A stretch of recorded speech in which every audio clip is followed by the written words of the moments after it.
Now it's time for Poly Nonsense. You have released the whirlwind, and you will pay the price. You won't know what hit you. I think that we're making significant progress. I know the American people that are keeping up with this wish that we were going faster. We immediately surged to the border. All those people are seeking asylum. They deserve to be heard. That's who we are. Greetings, salutations. Welcome, ladies and gentlemen, to another rendition of the Poly Nonsense podcast. Hosted by Captain Kirk. And that's me. Monseiur Weber. What up? We have the wife, the lovely wife of Weber. Hello. Hey, guys. And I am some guy named Jason. On the show today, we're going to be talking about how could you not talk about Hunter Biden? I mean, how could you not talk about him? It's the details coming out about him from every facet is very interesting. We're going to talk about the gala, the Met Gala. That's how you say it, right? Gala? Yeah? Yeah, I don't know. You don't know. You're the only one who follows that stuff. What do you mean I'm the only one? There's other people out there. Yeah, there you go. See? And then the White House Correspondence Center. And lots of other things. We got tons of stuff on the show today. But first, let's talk about the border. It's crazy. There's no crisis. There's no crisis at all. Let's send 1,500 troops down there. That's because Title 42 is ending on the 11th. On the 11th of May.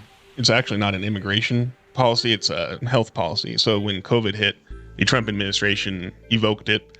And now that the Biden administration is trying to wind down the national emergency for COVID, Title 42 will also be rescinded. Oh. And that ships immigrants, illegal immigrants, back to their home country.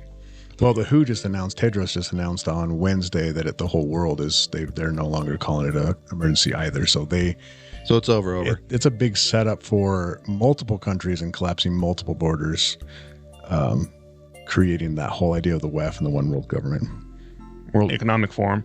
So why are they sending 1,500 troops down to the border if there is no crisis? Well, first I want to hear Jason Drury's idea. Well, okay. So I said this earlier, and for those of you who can tell at home, Captain Kirk and Monseiur Weber, they're both very tall. Okay, they're both very tall individuals, and so I said that's weird. They're sending all those troops down there. It's like to keep them out. Like what? Like I don't understand why they would need them. And Weber rolled his eyes at me from way up there, and then Kirk rolled his eyes at me from way up there. So I said something of the militaristic ilk. And you said it's more of a processing. It is. They need to be able to process more people quicker as they start to flood, because there are currently 700,000, an estimated 700,000 migrants at the border ready to flood our border when this ends. Now, 700,000 is said to be a very conservative number, because some things have come out where they're thinking more like 1.5 million. Oh my, at the border right now? Yes. Oh my goodness. Yeah. And they need to be able to process them faster to get them through quicker as this happens. Is it that many on the border? Yes. I don't. And so most people don't get this part right. It's not just Latin American people. The majority of these people are actually from China, and there's a large number from African countries. It's not just Hondurans and Guatemalans and Central Venezuelans. America. It's not that. And that's one of the big lies about how the left portrays this immigration issue. They say, oh, these are just asylum seekers. They just want a better life because El Salvador is, well, to borrow Trump's phrase, a shithole, or Colombia, etc. But there are, actual Indians from India, East Asia, who have traveled through various channels and are trying to get into America through the southern border. Down by Panama. That's where it's coming from. That's where the pickup locations are from these different countries. There was a guy, if you watch InfoWars, Alex Jones, there's a guy down there recording all this. There are multiple buses leaving multiple times a day up to Costa Rica, and they get off in Costa Rica, and then they walk and or catch rides from there. And the majority of the people coming off onto those buses or into those camps down there at the Darien Gap are of Chinese descent or African descent. And they're actually, most of them speak English. He was interviewing them on the show. They mostly speak English, and they're all of military age men, very little women and children. I'm going to go ahead and take you guys so that your audience gets a much clearer indication of the conditions that these people are living in out here. The minute you walk past them, they start asking you for money. Most of these people are not out here trying to work, but rather just get handouts. They're here for the pizza and the hot dogs. Pizza is like their favorite thing. You bring them anything else, they don't want it. They want pizza and tacos. And unfortunately, it's the 92% of the people out here are military-aged males. And here you see them right behind the porta potties. Yeah, for folks that are listening here, for folks listening in, Anthony Aguero, our guest, is walking through downtown El Paso, Texas. It looks like there's hundreds, if not thousands, of the illegal immigrants basically set up in shanty towns, kind of building homeless forts around porta potties on the street corner. I mean, this is crazy. I mean, you'd think there was like a ball game going on or something. It's a invasion. That's what it is. And let's not forget, if you ever listen to left-wing legacy media, they'll say any asylum seeker is valid. Anyone that comes up and claims asylum deserves to then go through the proper asylum process. But there are actually obligations and responsibilities on the side of those seeking asylum to go through proper ports of entry. So if they cross illegally and then claim asylum status, that's not valid. And Rand Paul and I think Senator Hawley, they were interviewing Mayorkas this last week in Congress. Mayorkas has set up an app for asylum seekers, and they don't even have to fill, and they're not being checked. They can put anything they want on there. Yeah, it's called a CPB1. So how? Okay, so and Mayorkas, yeah. His response is that we have to get to the root of the problem. It's like, dude, this isn't. So like, even if you went to El Salvador, it's not going to solve the problem of what's going on here. Yeah, they want to. The left, the open borders crowd, wants to provide stipends to our southern neighbors under the auspices of, if you essentially give them a Marshall Plan and help them rebuild, then there will be fewer illegal immigrants. But all it is just a slush fund to their communist, socialist friends. And don't forget the reason why this is happening and why there's 700,000, 1.5 million, because during Joe Biden's run of campaign for president, he stated, and it's all over, of him saying, as soon as I become president, we want you to rush the border. Those words exactly. I would, in fact, make sure that we immediately surge to the border. All those people are seeking asylum. They deserve to be heard. That's who we are. We're a nation that says if you want to flee and you're fleeing oppression, you should come. How is this not malicious? This is malicious. Yeah, totally. I don't see how this cannot be malicious then. So part of our Constitution states they have to secure and keep our borders safe. That's part of, I think it's 14, I believe. I think it's Section 14. That's part of it. And if you don't do that, that's actually considered treasonous. And it's written in the Constitution as such. And now let's take a look at Article 6, Clause 2, the Supremacy Clause. States are bound constitutionally by legitimate federal laws. They are bound. So all these sanctuary cities and all these sanctuary states, they're all Democrat cities and states. They're violating the Constitution by nullifying the Supremacy Clause, something that's a throwback to the Confederacy. Nullifying the federal immigration laws, and nothing is done to stop them except by DeSantis and Abbott, and still they march forward on the left. So this is a collapse of the borders, which then creates a third world nation, which creates it's treason, and it's facilitating the idea of destroying the population with non-populous people through foreign immigration, both legal and illegal. That's why they cite the Statue of Liberty and that damn poem by Emma Lazarus about give me your refuse. That's has never been America's immigration policy until 1965, and that took LBJ lying to us. This is not a radical bill. The 1965 Immigration Act. It won't change the demographics. Everything's gonna be fine. We're gonna have a secure border and more happy immigrants. And as we see, the exact opposite is happening. This bill that we will sign today is not a revolutionary bill. It does not affect the lives of millions. It will not reshape the structure of our daily lives or really add importantly to either our wealth or our power.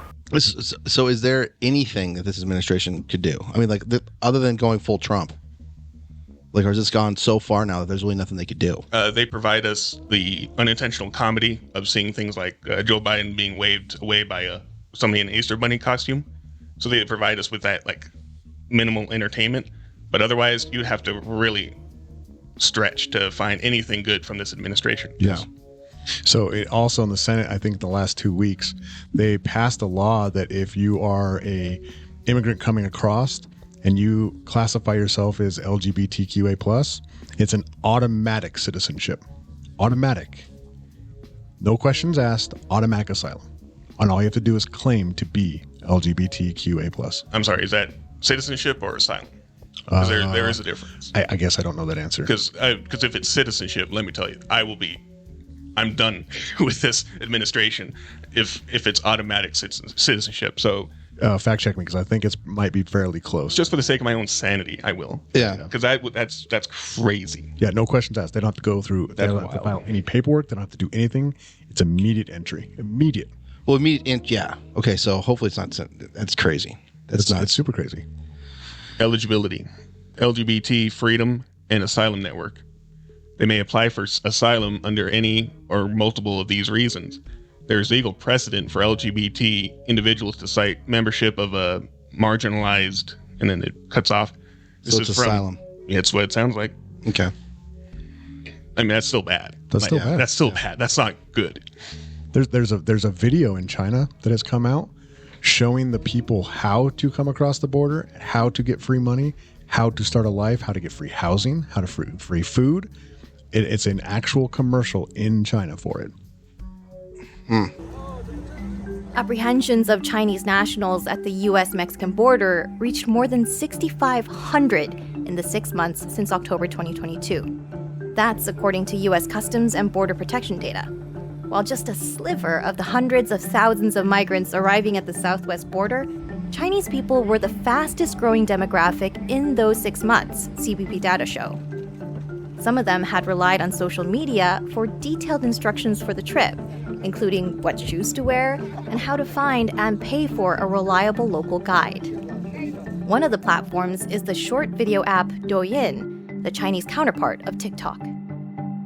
I started talking about getting out of the country on the social media such as Douyin, the Chinese version of TikTok, and some other platforms. So they exchange the information how to get out of the country, how to go to Ecuador from Europe or Macau, Hong Kong.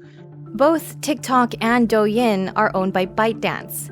The company did not respond to Reuters' requests for comment on the role of their websites in encouraging the increase in irregular migration. And we have seen like brochures found in Arizona deserts, printed out of like Farsi, which is the Middle Eastern language, and in other languages, not just Spanish or what have you. Yeah. And so the idea is that even other countries' governments are providing the means to illegally immigrate here. Yep. Well, I do like Abbott's, so that he's just busting them. Like, where do you want to go? Chicago. Okay. No, he's sending them to Chicago. blue cities. No, but he's also like wherever they ask to go, he send them there. Like he's literally just sending them. Now, are they blue cities? Yeah. Is Denver getting hit hard? Yeah, very hard. Is Chicago getting hit hard? Absolutely. Is New York getting? It's like, and you could see what's it Adams, where he came out and said how this is racist or something. The New York mayor. Yeah. He's actually now starting to go against it. Well, right now. So then he took 2 steps back because it's like, dude, this is and now he was criticizing the administration, which is nuts. But like this is then you have to. I mean, like if you're Abbott, like get him like spread it out, like because we can't take all this. There's no way. I saw clips of I think it was CNN of a reporter walking down the street and just hundreds of people just in El Paso. It's just nuts, dude. That is crazy. And they're harassing the old people. So in El Paso, this one particular county in El Paso, they're lining up around these different churches because it's part of the idea of religious freedom, right? Not part of asylum. But they are harassing people for money. He said you cannot walk past one without them asking for money. They all have cell phones. They all have cigarettes, but they supposedly have no money. So they have all these I guess, luxuries, I guess you say, for people who are completely broke, immigrants but they are living better than some of the people who are there, and they're harassing people. Which is going to be, I mean, that's just too much humanity. It's just too much humanity. They want to create, there's two things that are happening in this whole idea is they want to create the idea of the invasion, right? You think of it that way. But they also want to have us on this side fight against it and then make a point of that. Just like the guy in Arizona who there was Mexican immigrants coming into his farmland with guns, and he shot one and killed him, and he's in prison. Even though they trespassed with a weapon on his property, he's in prison. Old man, I think he's like 78, 79, something like that. Yep. So this is a problem. This is a big problem. This is a huge problem. Yeah. This is a huge, huge problem. And Kirk and I have been talking about this for a year and a half now, 2 years. Yep. Like, this is just, and it's just festering. It's festering and festering, and they're not doing anything about it. Like, and I don't understand how you can get up there. And I think Peter Ducey, like, called out Jean Pierre. Oh, the first gay black immigrant press secretary, Karine Jean-Pierre? That one. But because she says like 90% or what something. Okay, so this is what happened. She was trying to credit the Biden administration using all these different programs to cut into the rate of illegal immigration. And within the context of overall immigration, she said 90% drop under the Biden administration. When she got called out for that. You said yesterday that when it comes to illegal migration, you've seen it come down by more than 90%. Where did that number come from? I was CBP speaking. is telling us the number is. I hear you. I'm about to answer. 136,000 people more. I'm about to this answer fiscal you. year so far. If the dramatics could come down just a little bit. She said, "Oh no, I was actually talking about some parolee program and was referring to those numbers dropping." If the dramatics could come down a little bit. What's dramatic about asking a question about? Okay, I'm going to answer. So I was speaking to the parolee program. As you know, the president put in place a parolee program to deal with certain countries on ways that we can limit illegal migration, and we have seen the data has shown us that it has gone down by more than 90%. That was what I was speaking to. But when you listen to what she says, and that's why you've seen the parolee program be so successful. It has when it comes to illegal migration, you've seen it come down by more than 90%. and then listen to her explanation. So I was speaking to the parolee program. As you know, the president put in place a parolee program to deal with certain countries on ways that we can limit illegal migration, and we have seen the data has shown us that it has gone down by more than 90%. That was what I was speaking to. It makes no sense because she was talking about in the first clip overall immigration. Yeah, and part of the reason why she's quoting the idea of it going down is because it's just like Webster redefining words. Because they made illegal immigration no longer illegal, that technically takes away the numbers, which makes it look that way, but it hasn't changed. Look at this drop in immigration. Well, yeah, after change the rules again. After you change the rules and you go from the peak of the immigration problem to a slight dip, and you're claiming credit, even though you welcome it and you want it. It falls in the same line as she just announced that unemployment has dropped significantly in this last period or quarter or whatever. That's because most people are off of unemployment benefits. So now they're no longer tracked, which makes it look like there is less unemployment. And to Weber's point, Deb Haaland, who is the Interior Secretary, was being grilled by Hawley out of Missouri. He's a senator. And she said that the reason they can't fill certain blue-collar jobs is because actually there's too many jobs. Yeah. There's too many choices for Americans. There's 1.9 jobs for every person. And Hawley says, so you're telling me there's more jobs than... No, it's semantics. They're gaslighting us and big time. Have no accountability. So so come next week, I mean, at the time of this recording, come next week, it's going to be interesting to see what the blowback's going to be. I mean, because this is going to affect things. I mean, you can't blame Trump for this one. No, like this is 2 years in, and you guys have not figured this out at all. And now, well, it's funny they do blame Trump still because they say they have to. He's the one that started it. Now, keep this in mind. So we're talking about all these people coming across, right? Countries have said that they've let their prisoners out of prisons to come here, right? That's part of some of this is going on. Plus the idea of an invasion, plus the idea. Now, last week, there was that murder down in Texas, and I think it was in Houston, where a Honduran man execution-styled an entire family. He had already been deported 4 times prior. They're letting these people in. I just don't understand what the goal is. Like, it's just other than destruction. It's all it is. It's to like, lower our. I don't see how this is beneficial to anybody. Well, the open borders crowd, they don't believe in nation states. So they don't believe in America. That's what the 1619 Project is all about. It's a demoralization process to lull us into a sense of comfort to the point where we are okay with the borders being wiped out, the nation changing in terms of its politics and demographics, and we're not even supposed to notice it, because to notice it is then anti-immigrant, xenophobic, racist, prejudice, racist, transphobic now. So that's where we're at. Yeah, it's scary. This is very scary, because this then allows the idea, which I've said before, is the United Nations.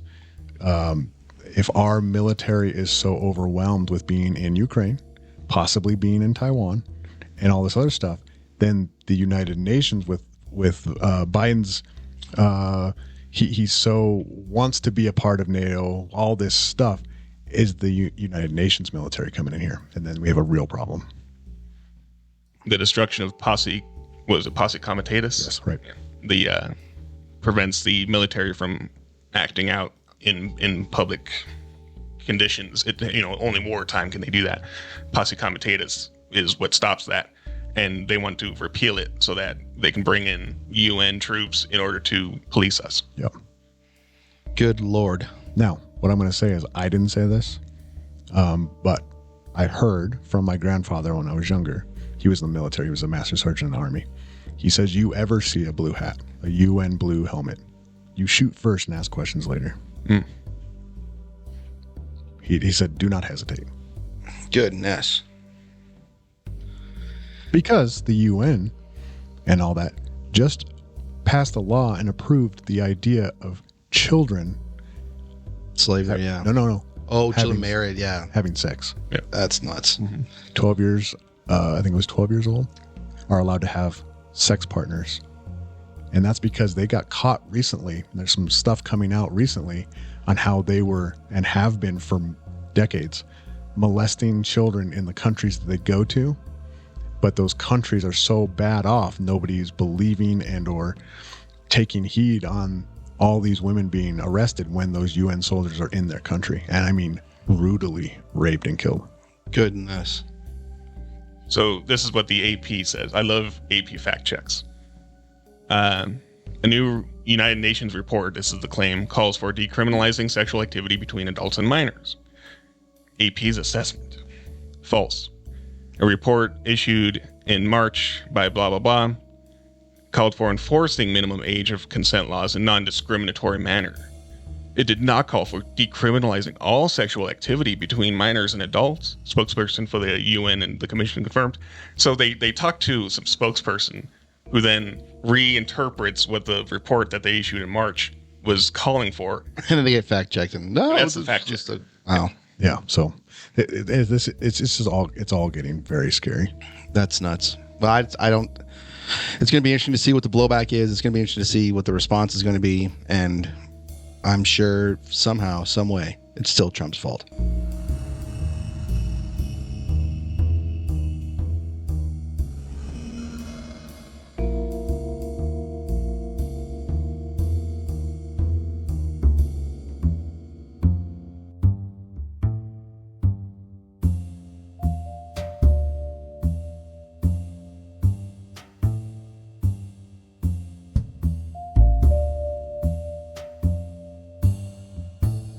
So I decided that I was watching the thing about Hunter Biden, and so he's going to be arraigned for a gun thing, right?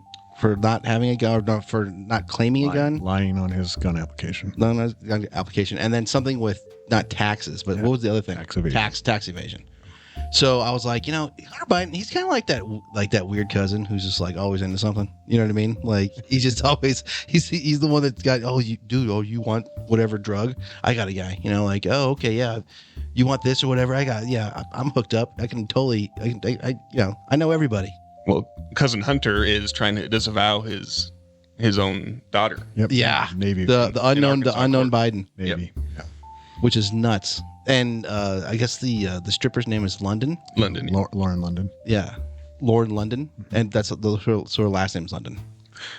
Well, they want her.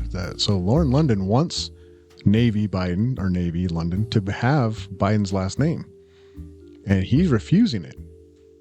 And so part of he had a try. He has to go in, I believe, on Monday again. It was last Monday at the time of this recording that he had to visit the courthouse in Arkansas. And I guess the judge berated him because he was saying that he doesn't make any money. He was sleeping on a cot in Ireland with his dad at that place, that he can't afford child support. Well, the child support, just so you know, is $20,000 a month. Yeah, but he sells his crack doodle paintings for like $500,000. I'm just saying, but $20,000 a month, that's just a lot. That's not that I'm saying you shouldn't pay it. I'm just saying, I told my wife, I was like, $20,000 a month that's. Well, he's renting out those properties, I think, at 3 months at a time for like $30,000 or something like that. Yeah, but can't include. You have to include all the money that James Comer has found in the multiple dealings from China from the CCP being delivered to his bank account in the upwards of millions of dollars. Comer being the head of the oversight committee in the House. Right. The bank records are coming in. I think something else that's very important to note, we're in communication with 4 former Biden family business associates, if you want to call it that. They're cooperating with our investigation. And I will tell you, it's very concerning. I think that everyone realizes that with our success in getting bank records, there's nothing to hide. There's nowhere to hide. They're going to have to explain what all these different LLCs were and why the banks had all those bank violations suggesting that they were laundering money from China through all these different LLCs. So I think that we're making significant progress. I know the American people that are keeping up with this wish that we were going faster, but I don't think anyone thought we would ever have bank records from multiple banks. I don't think anyone thought Treasury would ever let us have those bank violations. We have both now. And the records we have are leading to us getting more bank records from more banks. So I don't know. We'll see what happens with this kid. They're disavowing him. Joe Biden doesn't even, the president doesn't even bring up this kid at all. If I may, let's get these names set. So London Roberts is the estranged lover. Okay, London Roberts. And that's fine. And then the daughter's name that Hunter is trying to disavow is Navy Joan Roberts. Navy, okay. And London wants Navy to be named after Biden. Because she knows there's some money there somehow. Well, technically, there should be. Right. Right. So it's not this a is Biden if you're not corrupt. So was it a couple shows ago we were talking about how this is what'll get you, and like for him, what if it is like his Al Capone moment? Well, yeah, his Al Capone moment where it's like, and like this gun thing. That's weird. Yeah, the 4473. The gun-related charge has to do with allegations that either misleading information was included in an application or a registration for that weapon, and may in fact go to sort of the person who possesses it, their behaviors. I'll leave it at that. Whether they may have any addiction-related problems, but it's an issue of being misrepresenting or lying on an application for a weapon or registration of a weapon, which of course is a very serious charge as well.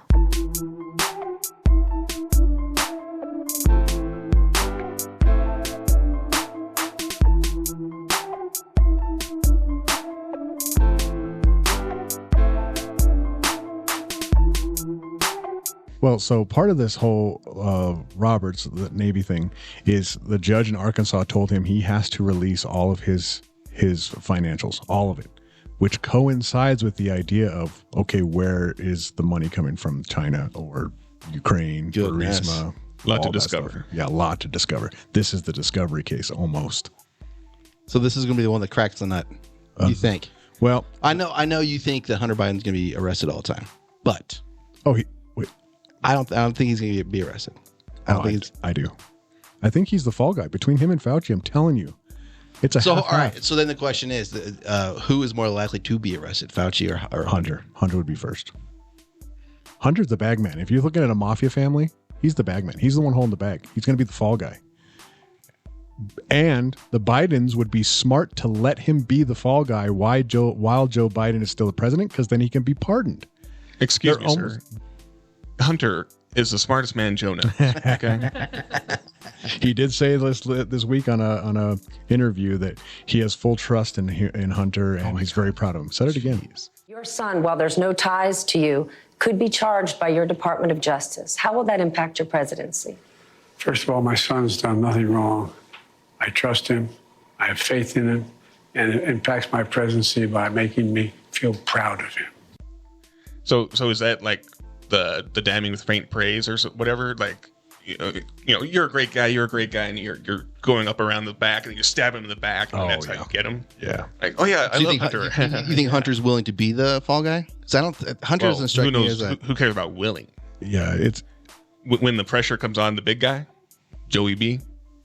Somebody will have to take the fall. Well, yeah, even Jesse Waters saying I think it's probably more than 10% that the big guy was getting, because they've now officially claimed there are 9 total Bidens that have been part of this money stuff. So we're crime family. So we're looking at next year, 2024. We're looking at Trump and all of his stuff, and then we're looking at the Bidens and all of their stuff. It's gonna be. I think it's going to be this year. I think there's going to be a lot of stuff this year. Right when the primaries really get going is when some stuff is really going to hit the fan. Do you think the Republicans are going to stoke the fire, or what do you? Oh, the Republicans are already stoking the fire. Yeah, they've already put in articles of impeachment. They have a subpoena that is supposed to come on this new document that they found for Biden's pay-to-play scheme. A whistleblower came forward and says they have direct evidence and that the FBI is in possession of a document that shows the money for this pay-to-play scheme from Biden as a VP, accepting money from Burisma for policy changes. So, but he's not going to be. I hate to be Debbie out. Downer. Yeah, but nothing's going to happen. Yeah, nothing's going to happen. Nothing's going to happen. We hope it happens. It should happen. The right thing to do is, hey, we're no Obamas here. Because I don't think anything's going to happen. And the Republicans will push for it. But what it's going to do is it's going to be a smear campaign between Trump and between the Bidens. And that's going to be crazy, dude. That's just nuts. This is reality television. This is crazy. Oh, this is definitely reality. This is nuts. Like this. Imagine all the dumbasses that were like, "Oh, I can't vote for Trump, or I'm going to vote for Biden because he's the cleaner one. He has no scandals. The media told me so." Right. And then all these things come out. Everything they've accused Trump of, the Bidens have done. Hillary has done. Well, that's a whole different ball but of that's wax. all part of it. Right. This is all part of it. I think the CIA agent during Clapper just had an interview he was on the phone calling into one of the news agencies and basically called out Obama for allowing things to happen, and he knew what was going on. That just came out this week, and it's blown up everywhere because now if Obama knew, that adds a whole nother level to all this. Goodness. So that means, because there's another level to all of this, that means nothing's going to happen. That actually almost like cements it that nothing will happen. If Obama's at all involved or with anything at all, there's no way. There's no way at all. Well, at some point, I think we the people, I guess you want to say it, well, eventually we'll have enough. And we actually have the right to do a lot of different things that they don't tell us. You have to kind of look for your right as a sovereign citizen of the U.S. to overtake your government in a way, to sovereign citizenship, outmaneuver, do all kinds of things that they don't tell us we have that right because they don't teach it in school on purpose, to take back the country. But it would take the majority or loud voices and make it happen through the right channels. Nobody knows how that goes about because we haven't had to face it.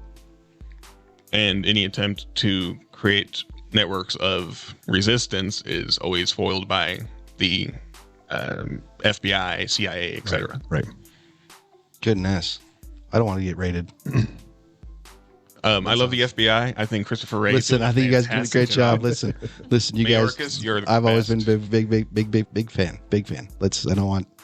Oh yeah. Well, we'll see. I know you desperately, you really want Hunter Biden to get arrested, and I just don't think. Well, because you try to live. We live our lives, and we're on the up and up, and we do the right things. We pay our taxes. We abide by the law. We do all the things right. We have somebody who is proven in public with the laptop, with the gun charge, with evasion. Something needs to happen because it just feels like you're being taken advantage of at this point. Well, he's suing the computer shop owner, John Paul Mac Isaac. Yeah. But that is not. I mean, nothing will happen. Nothing will happen. That's awesome. How dare you, sir? That's very much. We'll see. I don't know. I would like to see something happen, and it's like most things that's happening right now. It's just like you can feel it come to a boil, and it's like you just want to see what happens when it bursts. It's like something has to happen here, right? I mean, the Republicans aren't going to let it go. It's going to carry over into the election, and it's going to be ugly. And it's going to be ugly. It's going to be real ugly. I think it helps that this attempt to disavow his daughter is happening in a Arkansas court, because then they can't judge shop to some hack in Maryland that will dismiss the case or rule in favor of Hunter. This is going to be a more likely a judge that will actually try and hold him to account. The problem with Arkansas is the Clintons. You can't trust a lot of people in Arkansas. That's really a bad thing. Ooh. A lot of people have, let's just say, passed away via Arkansas. The Arkansas. Man. Well, yeah. See, that's a thing too, where it's like I can't really argue against that, because you're right. I mean, once Hillary's involved, because you never know when you're gonna picks up her cold dead hand and points at you. You're next. Yes.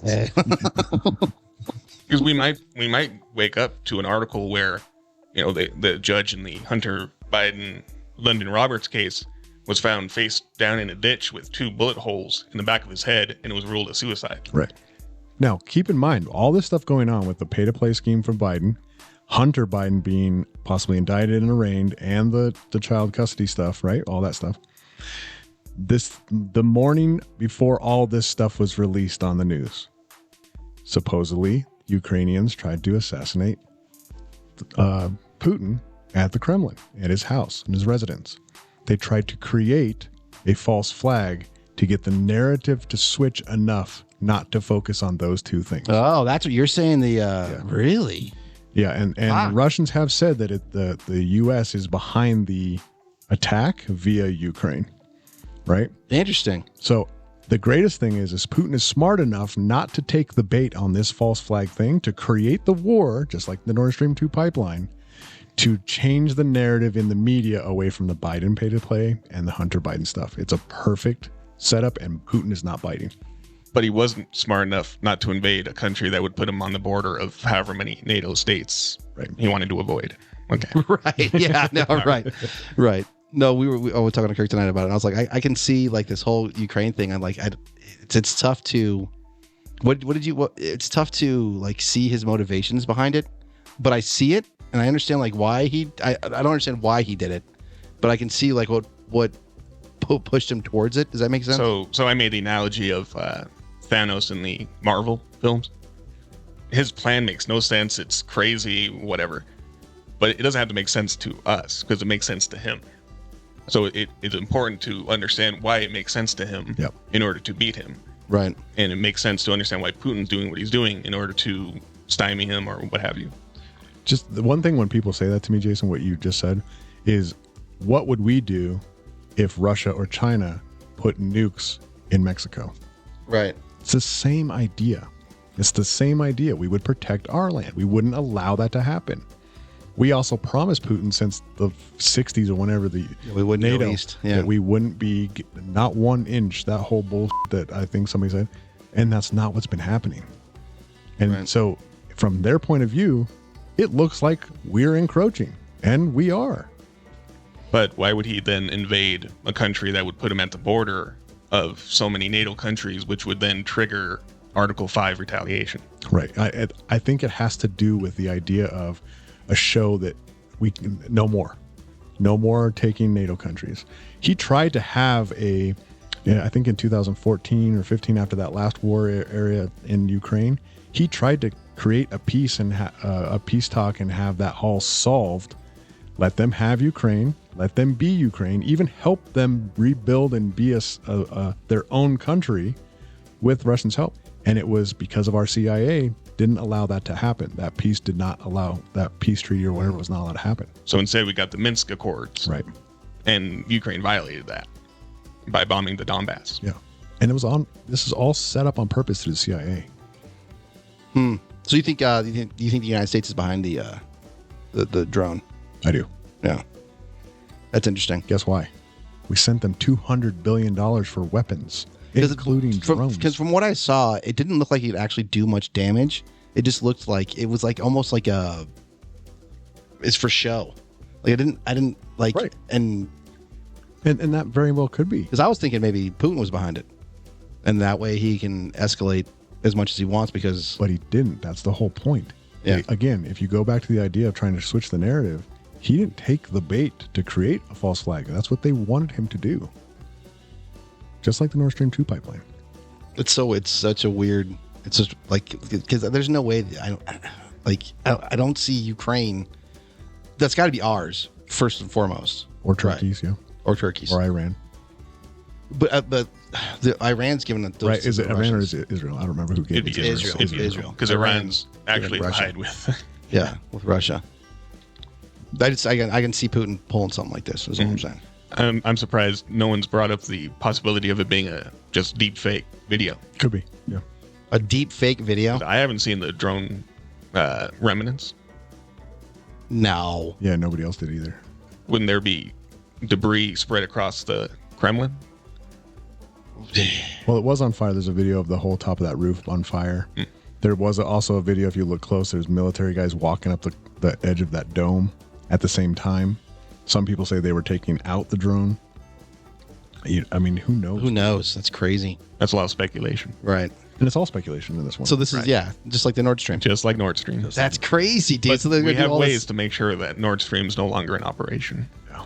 If Russia invades, that means tanks or troops crossing the border of Ukraine again. Then there will be no longer a Nord Stream 2. We will bring an end to it. So it could. Oh my goodness. And I mean, we're behind it. Ugh. Yeah, we're on the cusp here. Are we the baddies? I don't know. Are we the baddies? Are we the baddies? No, it's. I'd like to what's crazy about the show is every time we talk about something, it's like, yep, we're on the cusp of it. Yep, we're on the cusp of it. It's just nuts. It's just ugh. And I'm going to throw this in here because we're just talking about war, and it's right. So in the last 3 days, Biden did send $500 million in ammunition and weapons to Taiwan, which means they're expecting something. Right. Because China's been running war games. Around the head of the Taiwanese, I guess it's a female leader, for ever since Biden got in. Yeah.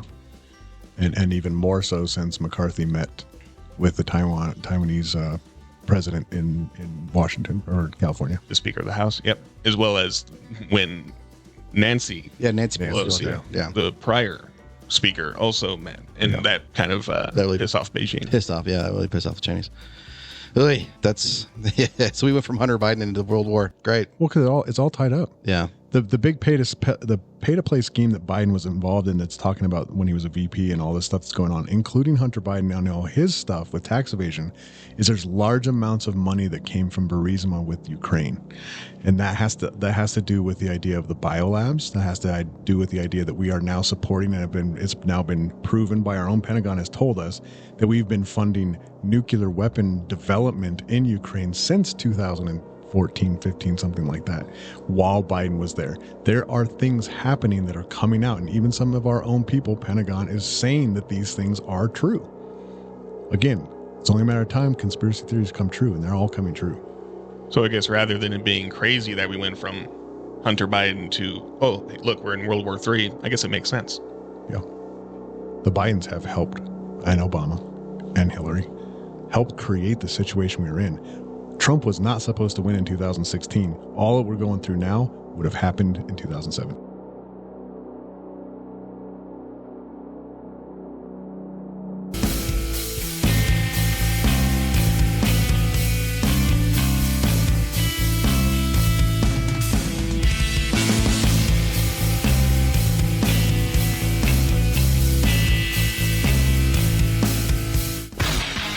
Are you ready to get caught in the Weber? All right, so caught in the Weber, everybody ready here? Yes. All right, so first and foremost, Budweiser. We're going to talk about that real quick. They are down 26%. Yeah, they are. Well deserved. Let's see how this, it added to it because Chicago gay bars have now said that they are boycotting Anheuser-Busch for not sticking with Dylan Mulvaney. Oh boy. So now even the gay folk are Really? So they're going to catch it for not sticking to it. Yep, all Chicago gay bars are refusing to serve. Why would they do this? Why would you do that? It's so stupid. It's so stupid. My brother had a good point. He said, what if Coors put that VP of marketing like she was a spy? They helped plant her. I've heard that. Yeah, because otherwise it makes no sense. And they're trying desperately to get those beers sold. They're giving away beer right now at Costco. You can get cases of it for like $13-14. Nobody's buying it. There's a video from Fenway Park. Recently. I saw that one from Fenway, where like nobody's, and there's lines at all the other different vendors and that's good. I saw that. Now we'll go on to Jeffrey Epstein. We haven't seen the list, right? Okay. Nobody's seen the list, but there are circumvents around this list. So what's coming out recently is Jeffrey Epstein's calendar. And all the names that were on the calendar, who he was meeting with, and what kind of things they were asking for or being given. Now, not necessarily the kids, but bribes in a sense. And that gives a hint at some of the names because those names are on there. So now there's a lot of speculation that the calendar is almost and technically part of the list. Yeah. Well, that's something came out. What was it, a week ago about him meeting with all kinds of people. Yeah, this is after the 2008 conviction of pedophilia. That's part of the J.P. Morgan Chase thing. Conviction of pedophilia, which is nuts. Yep. So the J.P. Morgan Chase, some of their big people, directors or whatever, were still doing business with them knowingly and helping fund some of the situations with the island and the sex crimes, and they're in some serious trouble. In regards to their being subpoenaed for these cases, right? Now, I have a conspiracy theory on the side of all this. So part of my second part of Caught in the Weber is these banks are failing, right? We had another one collapse last week, I believe, First Republic. One this week is Pac West. They're down 56% by Thursday or Friday. And they're expecting to have another government seize that bank among, I think, 7 more. Now, all these banks that are collapsing also were part of the subpoenas for the Jeffrey Epstein case. Do you think they're systematically closing them? Well, I think they're causing it because then once that bank is then seized and all assets gotten, now that kind of recreates and reorganizes that bank. J.P. Morgan Chase is buying them, those kind of things. That wipes out some of the legal parts into those banks because they no longer exist, right? So it launders past misdeeds. Yes, right. Interesting. Wow, right. Interesting. But the banks, these banks closing or being seized by the government, there's something going hand in hand, not only with the idea of the digital currency, which we talked about on one of the podcasts, but the sense of what's going on with Jeffrey Epstein and some of the child trafficking and the things that are also going on in that regard, and some of the other funding into AI, into BLM, Antifa, just different things. That's all being absorbed. And what Kirk said, it's allowing for the launder of illegal deeds. Wow. Right. So I think that's going to be news. If you have money in the bank, buy gold and silver, do what you can to kind of diversify, because I don't think it's going to last much longer. The Poly Nonsense podcast is not a financial podcast. Do not declare anything Weber has said as financial advice. As of today, the King Charles has now been crowned as the king. So the King of England. King of England. Now, he did put on that crown, which has that jewel that... So what is this jewel? Okay, so every king in history of England who has worn this crown has not lasted long. Perished in some horrible way, some kind of thing. And it's supposedly because of this one main jewel that's on the crown was stolen from this or gotten from this island or this group, this country that was mining these things. And the person from that country put a curse on that jewel for any king. And that has happened throughout time. Interesting. So, yeah. Now, right before the coronation, that some person mowed a gigantic penis in the lawn before the castle. Did he? Yeah. Oh, yeah. Yeah. Yeah. It's hilarious. Did he really? Yes. That's hilarious. And when I say mowed, it was down to dirt. So it wasn't going to be an easy fix, and it was huge. Wow. Yeah. That's a guy who just does not give a damn anymore. He just, man, yeah. That's going out with a flair, though. Right. You know, now, hope he's got another job lined up. Yeah, hey, could have just been some rando. That's... There's just some random person was no. There's no way. There's no way some random person just got into Prince it. Harry. Yeah, it could be. Yeah, it has to be an inside job. There's no way that you can't get in on the grounds of the. It's right outside the castle, Buckingham Palace. Yeah, like there's the big roundabout, and then there's that big grass field. It's the big grass field of the penis, huge. It's a huge classic. Penis. That's hilarious. Stick figure penis out there. You know what I'm saying? Mm. If you haven't heard, this last week there was a murder again on the New York subway. Now, a man who, Jordan Neely, came onto the bus. He's a homeless man. Came on train, yeah. Yep. And he was threatening, he didn't care if he died. He needed food, needed money, was causing, took off his jacket, all this other stuff. Throwing things at people. Yep. This man, I don't think they've released the name. I don't know if they released the name of the person. He's a Marine. Yeah. He got in, did a chokehold, and not a very good one, put him on the ground. Now, the video that they show on CNN, MSNBC, all that kind of stuff is just the white Marine holding and chokeholding Jordan Neely on the ground. You can see he's breathing. He's not passed out because it was a terrible chokehold that didn't do anything. It was just a hold. He was just holding him. They're saying that he was a lone person that killed him. Now, when you pan that out and show the real video from that footage, 2 black men were also holding him down to subdue him, right? He then eventually died. AOC comes out and immediately says that it was murder and it's a race thing execution and all that. Even John Adams said, wait, hold on. Even told her to stop. Like, you cannot be saying this stuff. You don't know the facts. Come to find out. Well, just to jump on that narrative so quickly. Oh, yeah. That's just nuts. So nuts. And his dad, the Marine's dad, used to be the former police chief of New York City. Chief inspector. So what's going to happen with him? Because of what happened with George Floyd and all that stuff, his life is ruined. Like, his life's ruined. I mean, they're going to go after him. There's huge riots going on already for the idea of a race war. They're boycotting or they're protesting by standing on the train tracks in the subway. Oh my goodness! And it's all because of what AOC said, because of what Al Sharpton, all these people are coming out and saying another black man was killed by a white man. That bull. When this person, when it comes down to it, his rap sheet, he has been arrested 42 times. That's nuts. For assault and battery, like felony type stuff. But serious things. But the DA of New York City, like Alvin Bragg, just let him keep coming back out. And they're playing this narrative that he was just a nice Michael Jackson impersonator who got killed, and that's not the case. Yeah, because he would ride the trains, and every once in a while he'd dress like Michael Jackson and do moonwalks and mimic him or whatever. And they're trying to say, oh, and the implication is that that's what Neely was doing at the time that he was being restrained. He wasn't causing a ruckus, throwing things at people, threatening people, wishing to die, but that he was mimicking Michael Jackson. Well, that's not the case. We have the video. But they want that impression to be left that, oh, he's just an innocent black man murdered by a racist white man.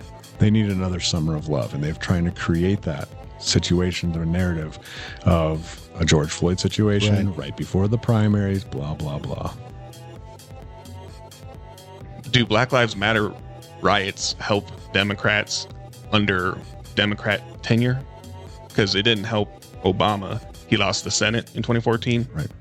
and then BLM events that were occurring up to 2016 certainly didn't help Hillary.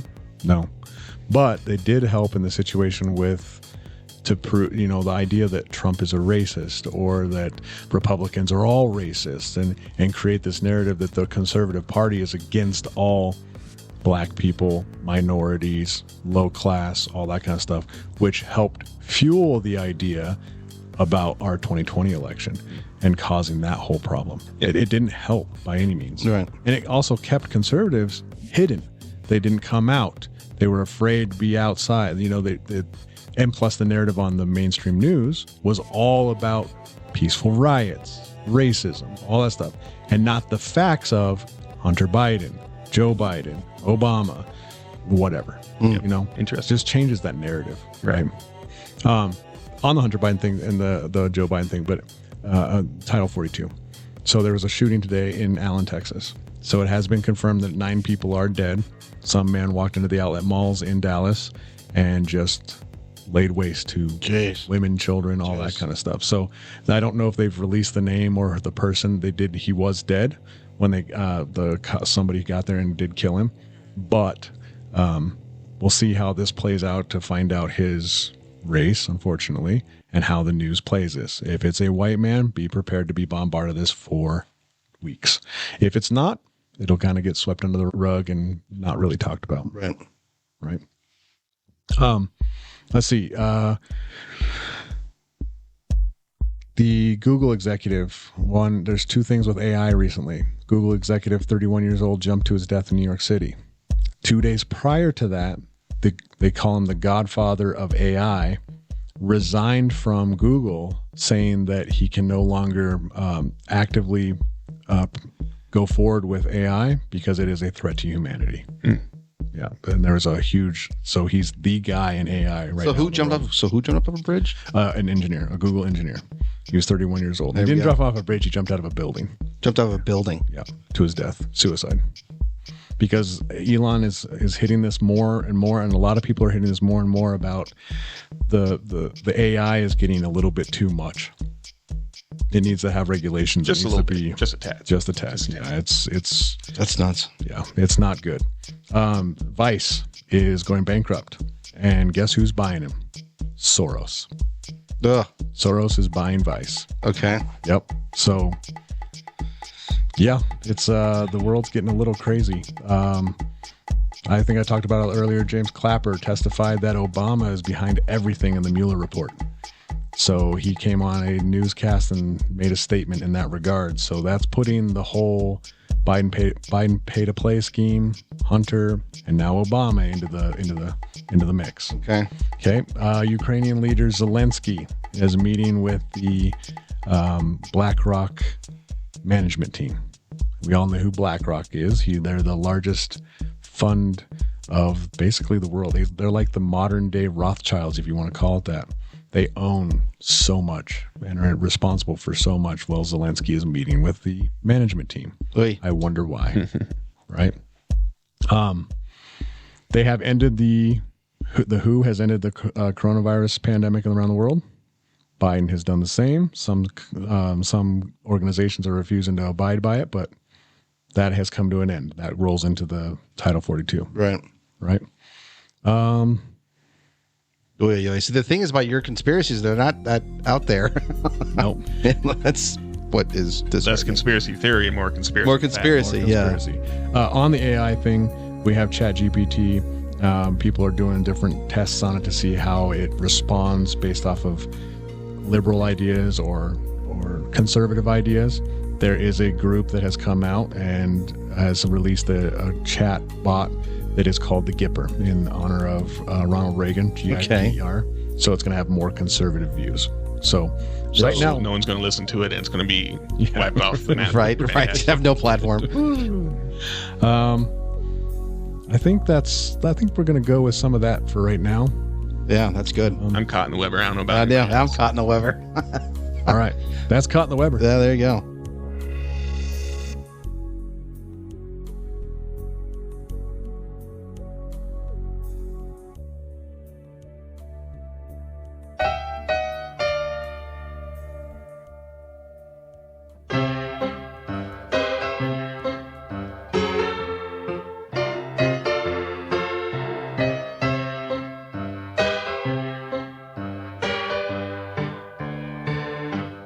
So we know that the Democrats are upset with the Supreme Court to the point where they would actively go out in front of the court and threaten, like Schumer did, Justices Gorsuch and Kavanaugh, over potentially overturning Roe v. Wade, which they did in 2022. And they're taking away fundamental rights. I want to tell you, Gorsuch, I want to tell you, Kavanaugh, you have released the whirlwind, and you will pay the price. You won't know what hit you if you go forward with these awful decisions. Well, now they're also going after Justice Clarence Thomas in a continued effort to smear him.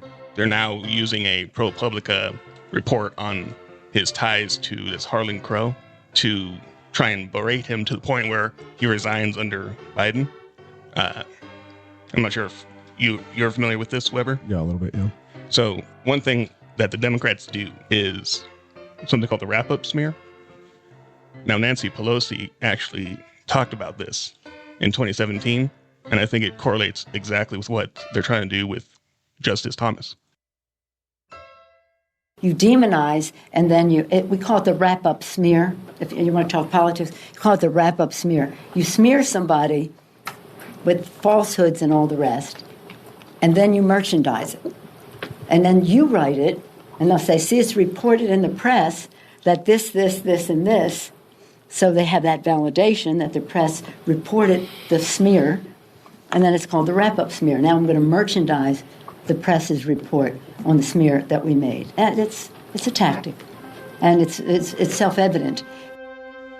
And so they're using the ProPublica account of him taking trips on this billionaire's private jets. This Harlan Crow had paid for the grandnephew of Thomas to attend private school, and they're committing the wrap-up smear by citing this ProPublica piece.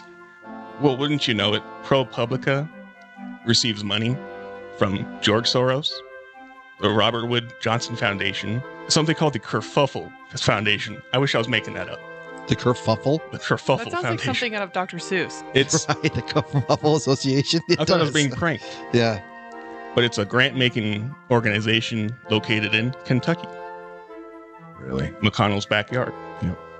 And so we have all these different ties to left-wing groups, investor Donald Sussman, etc.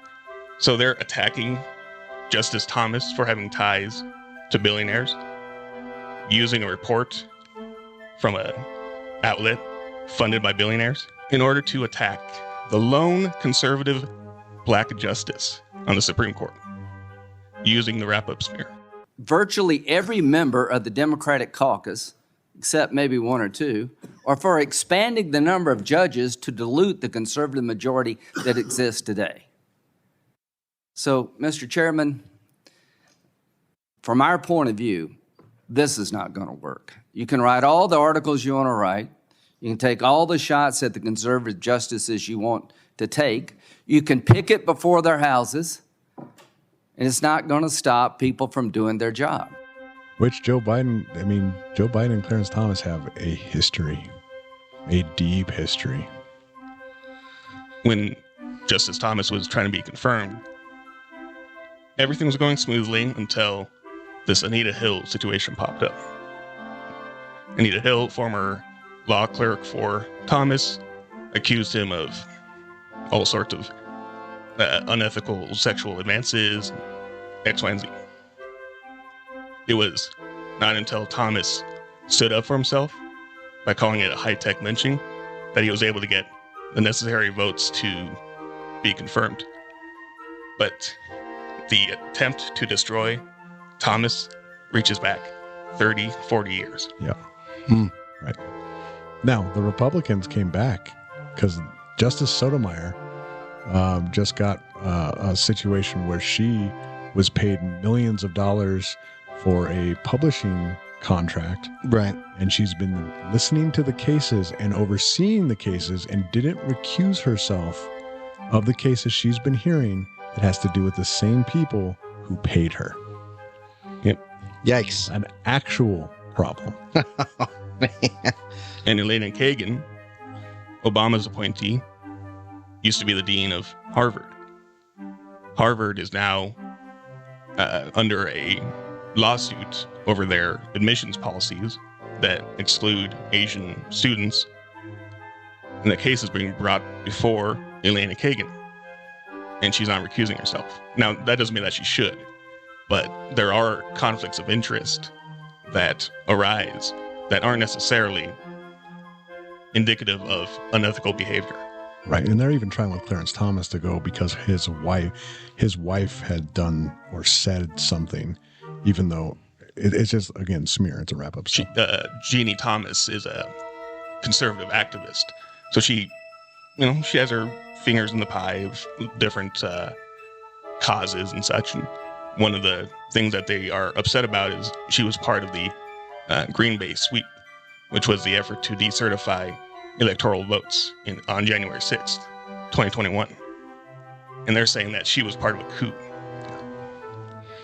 Hey.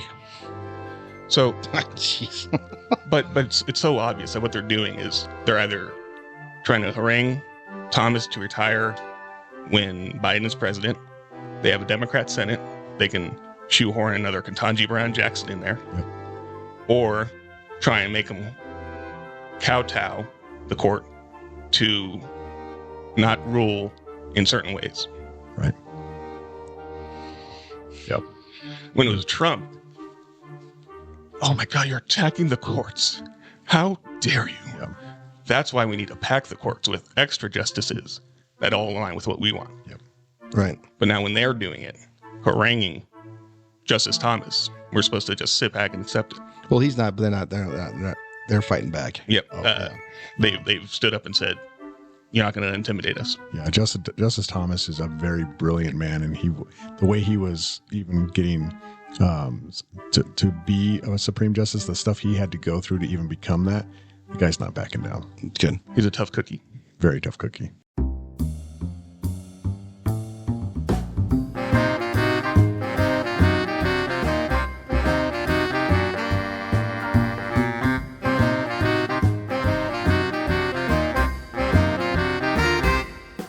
All right, so in some lighter news, these past couple weeks have been kind of very interesting. We had the White House Correspondents' Dinner, which was interesting, seeing old Joe get up there and do his comedy hacks. Did you see some? Yeah, he put on his aviator glasses and called himself Dark Brandon. I just imagine there's some guy in the back of the room just like, I hope this joke lands. I hope this joke lands. And you wrote all these funny jokes, and you have a 82-year-old. How old is he? 81. 81-year-old. Okay, man, you better land this joke. That was a funny joke. So the correspondence, it was interesting. They had the whole, what was it, John Legend and his wife? Chrissy Teigen. Yeah, walking through the protesters, and she had people holding the train of her dress, and it was just the whole thing was just odd. It was, and I know other people have said it, but I looked at my wife and I was like, this is so Hunger Games. Mm-hmm. Like it's and I never liked Hunger Games because I was actually nervous that this could actually happen. This could actually happen. And so like to see something like that, it was whatever. But also, and wife Weber, you're going to give us some juicy deets. The Met Gala. I don't know why I always say that. I feel like I say that wrong. Gala. Depends on your accent. Where you're from. Yeah. So that was so with the Met Gala. So it's a bunch of people show up. It's like it's a big fashion thing, right? It's a big fashion thing that originates around the Met Museum so the Metropolitan Museum of Art. It's a yearly event. And everyone shows up wearing ridiculous outfits. Yeah, they do. Not even just ridiculous outfits, but it's more avant-garde fashion, couture, like haute couture, stuff like that. And there's always a theme. Okay. Every year that there's a theme. This year's theme was honoring the late fashion designer Karl Lagerfeld, who used to be the executive designer or whatever at Chanel forever. Okay. He's very well known for his black and white attire, very clean cut suits. That's his inspiration, kind of like the male version of the Chanel suits that Coco Chanel is known for. Okay. So obviously the big standout was Jared Leto showed up in a full cat suit, head, body, everything completely covered, as Karl Lagerfeld's cat, Chopette. Chopette. And this is that, and Jared Leto's costume. What's it called? Can I call it a costume? You'd call it a furry outfit. He was a furry. So no real cat hair. No real cat hair. No cats were harmed in the making of Okay. this ensemble. He was wearing a full fashion couture outfit underneath it, which he did reveal later. But So he was wearing something really fancy underneath this cat thing. Yes. Okay. Yes. So the cat, everyone thought it was just funny, taking on a different, theme of Karl Lagerfeld besides the fashions he actually created, and honoring his cat, who inherited 1.6 million of his fortune in his will. So he left 1.6 million Yes. to his cat. Yes, he did. This is a true fact. So what? How does the cat spend that money? What do you do with that? What is that? How does that happen?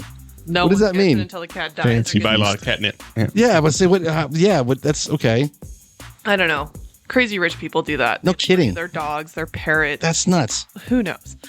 But what I find very interesting is every year at the Met Gala, there's always at least a handful of people that stand out. Okay. Like last year, it was. So you you really follow this like every year? I don't necessarily follow it, but it just on the 1st of May, or it's always the first Friday or Saturday of May that it occurs. It's just, kind of hot topic of conversation. And last year's big to-do was Kim Kardashian wearing Marilyn Monroe's dress. She actually wore the dress? The dress. Oh, wow. The white dress? No, the crystal one that she sang Oh. on John F. Kennedy's birthday. Oh. That dress. Wow, okay. She got it from Ripley's, believe it or not, Ripley's Museum. And it was a huge controversy because... Why? Well, her body figure, before she could fit into it, couldn't fit in the dress. And there was a huge concern of her damaging it. It's irreplaceable. Right. I don't know if you know this, but Kim Kardashian has a gigantic ass. I heard she's rather hippie. A little hippie. So either way, I mean, that's just one huge call out from last year. There's a handful. That was a big. What happened last year? Did she stretch it out? No, she What else do you refer to it as? Yeah. She lost the weight and transformed her body to fit into it. Wow. There was for a little while in the news that she was being accused of ripping it. Oh. Of damaging it. See, I think it'd be like like you put like a sweater on a coat hanger and you get those little dimples on the side on your shoulders, Good point. Yeah, so what if she just did that too? Rose hips, had the dimples come out. Well, So she the thing is, Marilyn Monroe is actually really curvy. Right. So Yeah, but she was like 1950s curvy. She hasn't been enhanced. This is true. Kim Kardashian's not, you know what I'm saying? That's not your average. Saying that she's not natural? I'm just saying there might be some help. There might be some help there. But yeah. So moving on from that, back to Jared Leto at this year's Met. And Jared Leto's just like an actor. He's an actor and a musician, lead singer of 30 Seconds to Mars. He's what? He's a great actor. Okay, but I'm looking at his performance in. Wasn't he in Dallas? Wasn't he in Dallas Buyers Club? That was Matthew McConaughey. And the other guy, his lover. I don't know. I never saw it. But he was the Joker in Suicide Squad. Okay. So he's a good actor. He's a great an actor. Yeah. Apparently much revered by the Weber clan. Lead singer Right. of 30 Seconds to Mars. Okay. Big band. What I find very interesting is there is a huge controversy about Karl Lagerfeld being the theme of this fashion event. Why is that a controversy? He was definitely called out during the whole Me Too movement. He was horrible to women. Very much the stereotypical, a model needs to be stick thin, under a certain weight, under certain measurements. Anyone out of that is fat and lazy. I agree. You can fuck off. And so there's a whole rabbit hole I can go down with that. What I found interesting was maybe Jared Leto was leading onto something by dressing up as his cat Chopette. Okay. And not showing up as a Lagerfeld inspired ensemble because he didn't want to honor someone who was so horrible to women. So he made a joke out of it and dressed up. And that's a controversy. Is that he was kind of tongue-in-cheek mocking A silent protest. Yeah, kind of like a silent protest. And the thing too is, after doing the, I'm going to call it the red, white, and blue carpet because it wasn't red. It was white with like blue and red ribbon swirl on it. Okay. After he was done doing that carpet, he took the cat suit body off. And burned it. No. Revealing his normal outfit, but he refused to give the cat head away. Like, he carried the cat head with him all night long.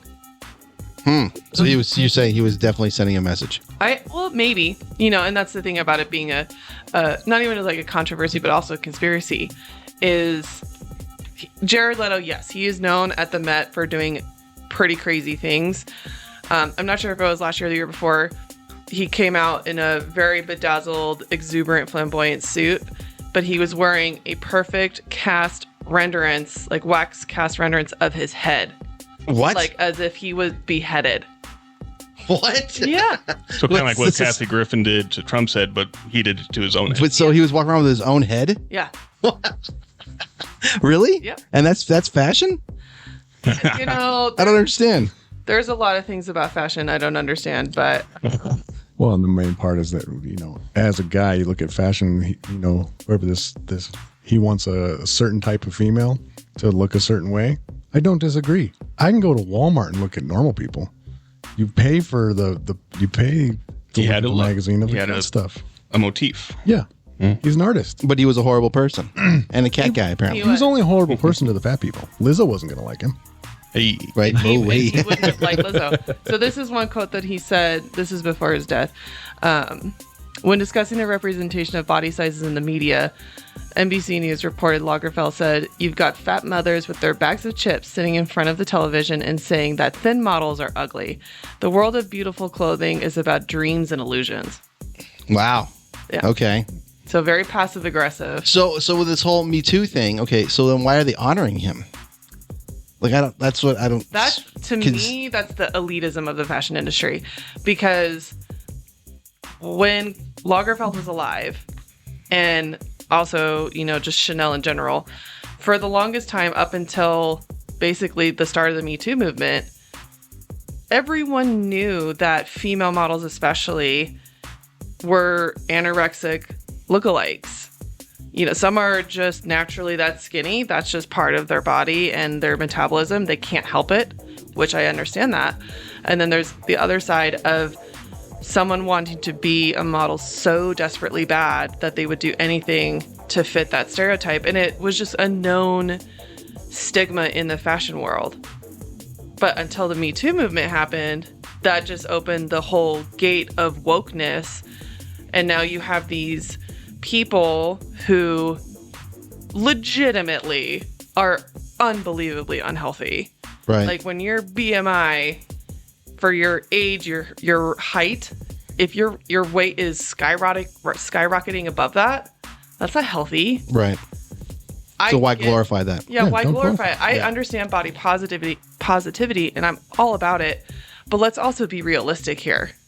If you have diabetes because you're so overweight, how is that body positivity? Right. Well, you'd sell more clothes though. I mean, the thing is about fashion is you get like what's accessible to everybody, right? And then you get like this weird Met Gala stuff. Yep. So, but if it's accessible, make it accessible to everybody. Okay, yeah, use overweight models or whatever. Like, look, whatever. I saw a mannequin one time. It was like a guy in his 40s, like mid 40s, maybe 50s or whatever, and he had a big pot belly. But that was the mannequin. But that makes sense. You're like, okay, yeah, that's how you would look, Carl, in that shirt.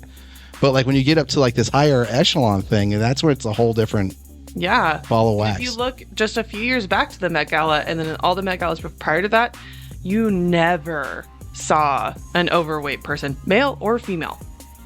There might have been bigger people because they were bodybuilders or... So were there bigger people this year? Yeah. I mean, Lizzo was there. She's huge. She's huge. I mean, okay, in the entertainment world, yes. I mean, she's a huge superstar. But she is a very curvy lady. No, she's huge. Yeah. Yeah. She weighs like 400 pounds. She does not. Does she weigh that much? She does. No, she does not. Look it up. But she can play the flute very well. Yeah, do you know whose flute she played? James Madison? Yes. Yep. That's a travesty. James Madison, the founding father. Yeah. The crystal flute. Yeah. Yeah.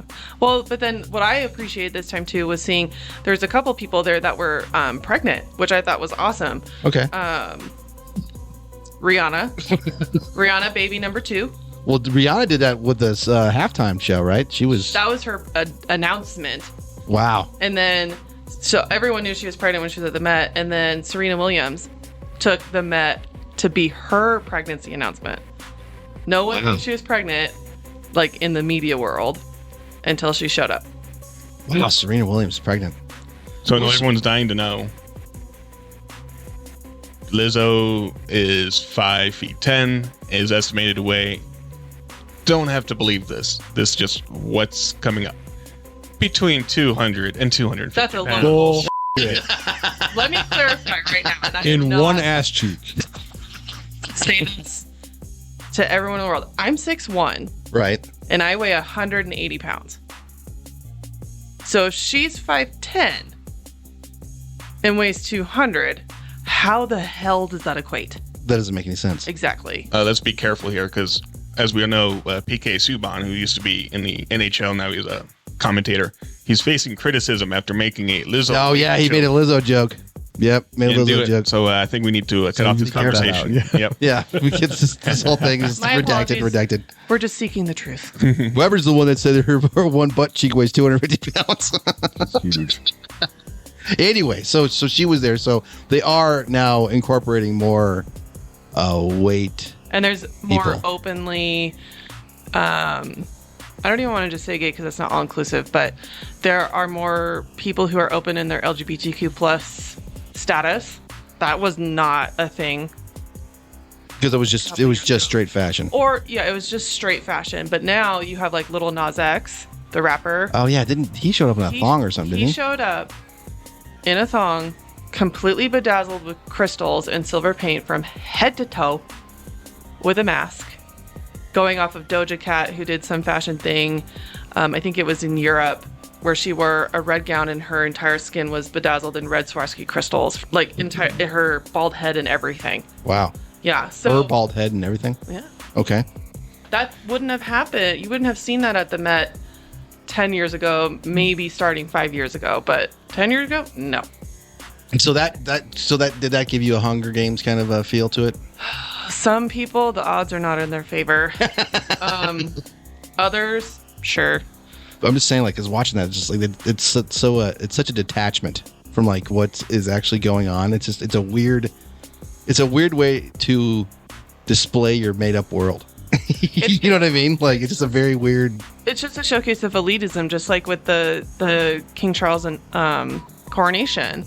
All these soccer games that were going on, European football games that were going on, when they started playing the national anthem, which has since the Queen died already been updated to God Save the King, right, not God Save the Queen. Right. They're recanting with a different chant. What did they say? You can stick your coronation up your ass. Who said this? The fans. All the fans in entire football stadiums out in England. Oh, really? Yes. They do not like him. What's wrong with King Charles? Gigantic pedophile. Okay. Well, that's a reason. And he killed his wife. Right. Okay. All right. 2 solid reasons. That's interesting. So that's. Your hat wouldn't be allowed at the Met Gala, I don't think. No, there's a lot of me that would not be allowed at the Met Gala. That would be yeah, I don't know. That's a weird thing. That's a weird, like, how do you show up to to something like that? Like, what do you do? Like, wear a tie? You get invited by, I just learned this yesterday. Anna Wintour, the famous fashion house. Okay. She at some point became head of the Met Gala. So she's in charge of who gets invited, who doesn't get invited. Oh my God. She does the entire, I saw a video. I bet you she's a lovely person too. I saw a video of her designing or setting up the seating arrangements, because they have a big actual gala after the walkthrough. Okay. Right? And everyone's color coded. And the colors have to do with their status. No way. I'm not kidding. And how much adrenochrome they bought. And if your name is on a green tab, Yeah. it's on the side of the seating chart saying that they were invited basically by out of obligation because they attend with other people. And she's like, I just hope they just don't show up. This sounds horrible. This sounds like the worst. This sounds horrible. That's the worst. The government's bad. Look at the fashion Oh my industry. good. I know, but oh my, and you know somebody is just like sweating over it. There's somebody somewhere like Kirk, this is where all the clips from Zoolander come in. Exactly. Oh my goodness. So true. All I can think of is Mr. Mugatu. The only way I can relate is I did watch Devil Wears. I was about to say Good movie. Yeah, that's a good movie. I'm just saying that's the only way I can like even grasp why any of this is important to anybody. That was based on Anna Wintour, if I'm not mistaken. Mm-hmm. So she's still around. She's still alive. Still alive. How old is she? I want to say... Place your bets. Place your bets. Let's say 83. It's in the 80s? Is she that old? She's 75 to 85. So I clicked yes. I'll say let's go 73. I'm gonna go 83. 83. 93.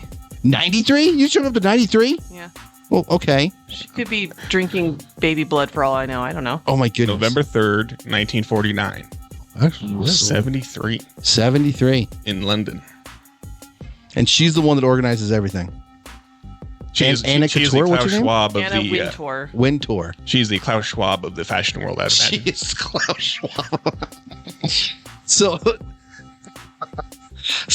this is a big deal. I don't know. That's just amazing to me. I don't care how, if you get as famous and powerful, like I just would look at that and be like, I don't care. Like I don't care.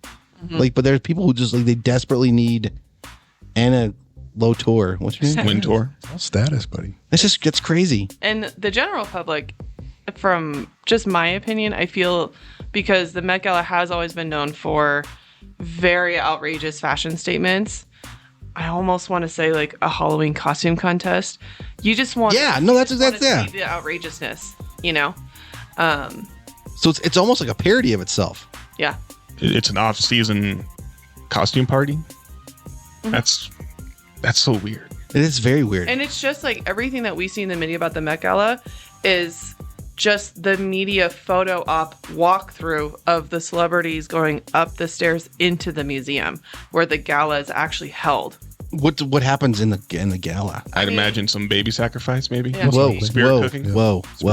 Yeah. I mean, Whoa. it Satan is, worship. It's like any other gala, like Bohemian Grove. food, drink, Food? dancing. I think it's part of a fundraiser. I don't know that part. Yeah, I think that's where Lady Gaga, I think it was either there or the Grammys where the two of them got together and like did a bunch of Illuminati signs to each other. Who's they? Lady Gaga and who? And some other famous person. They did what? What are you talking about? That might need to be another episode of Oh, Cotton Weber. That's so Lady That one Gaga on and the the shelf. Illuminati. Yeah. All Put right. that one on the shelf. Illuminati. So they just go in there and talk. It's just a who's who. You have to be filmed. I'm just saying, like they probably get their they picture just and probably talk. go But straight like home. you get awards and stuff at other like in the with the Plan the Oscars. trips to Epstein Island. Plan the trips to Epstein. Someone bought that. Yeah, $60 Did someone buy it? Someone bought it? Mm-hmm. Really? $60 million. One of I thought it was 60 million. How would you want that? Why would you want that? Gross. Like, why are you buying all that? the hauntings? Dude, just the whole thing. Yeah, hauntings. Yeah. We haven't. Yeah, gross. Oh, just the whole thing. It's just like this place feels weird. Yeah, I wonder why. Like, what are you talking about? This is the den of corruption for the world. Ugh. But all I'm saying is that with the You can still hear Ellen DeGeneres run through the halls. but with the Oscars and stuff, like they give out awards. It's an award ceremony. Like there's something to it. Like what it sounds like with this, they just like they get seen and then they just go in and have like The cucumber attention sandwiches. is the point. That's the attention. It's just like what Ricky Gervais did to that one show. He blew it out of the water because it's all nothing. Oh, the Golden Globe. When he did that intro to the Golden Globe, that was. And I think Jim Carrey did it to something once too. Where he's like, "This is just a bunch of people gathered together to applaud bullshit." Yeah, nobody cares. Oy. Well, so I guess from what I can gather is that we're not going to get invited to the Met Gala anytime soon. Not anytime soon. That's too bad. Unless we join the Illuminati, join into some sacrifices, cite See ourselves to bugs. the devil. You know. Because then we become multimillionaires and or billionaires. Right. Because Why not? That's what happens when you join the Illuminati. It's how to. So the Poly Nonsense Podcast is how to join the Illuminati.